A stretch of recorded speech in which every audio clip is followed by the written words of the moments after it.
Victorians are not your Victorians. My 17th century is not yours. The voice of John Aubrey, of Darwin, of whoever you like, speaks in one tone to me, in another to you. The signals of my own past come from the received past. The lives of others slot into my own life. Me, Claudia H. Self-centred? Probably. Aren't we all? Why is it a term of accusation? That is what it was when I was a child. I was considered difficult. Impossible, indeed, was the word sometimes used. I didn't think I was impossible at all. It was mother and nurse who were impossible, with their injunctions and their warnings, their obsessions with milk puddings and curled hair, and their terror of all that was inviting about the natural world. High trees and deeper water, and the texture of wet grass on bare feet, the allure of mud and snow and fire. I always ached, burned, to go higher and faster and further.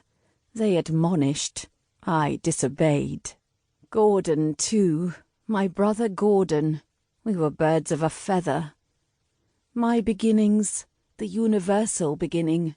From the mud to the stars, I said. So, the primordial soup.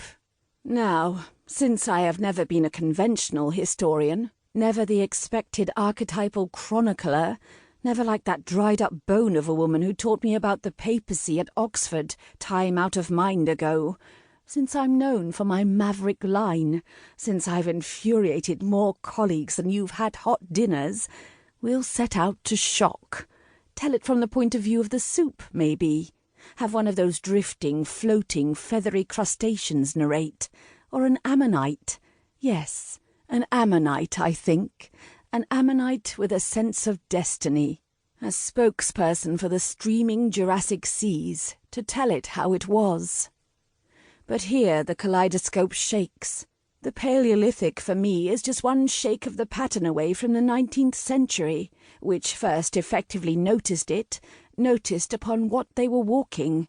Who could not be attracted to those majestic figures, striding about beaches and hillsides, overdressed and bewhiskered, pondering immensities?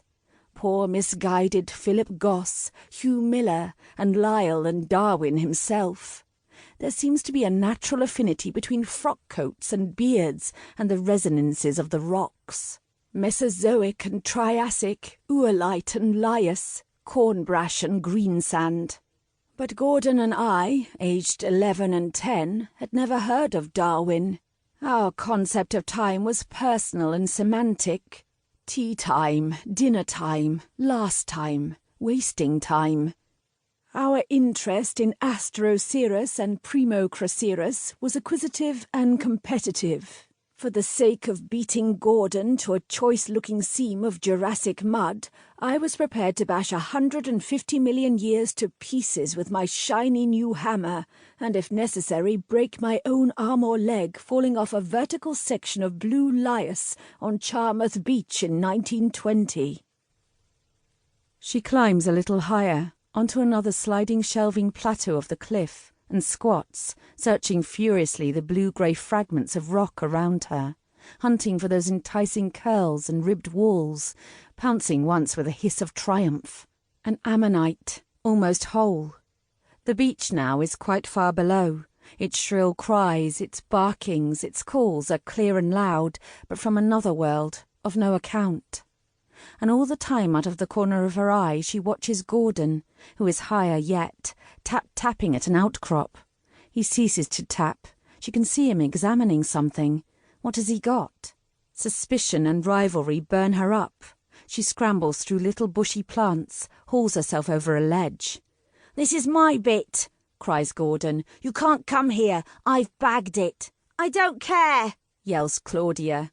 "Anyway, I'm going up higher. It's much better further up."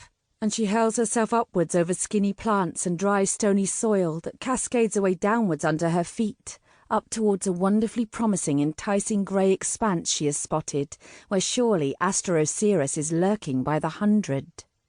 Below on the beach, unnoticed, figures scurry to and fro, faint bird-like cries of alarm waft up. She must pass Gordon to reach that alluring upper shelf.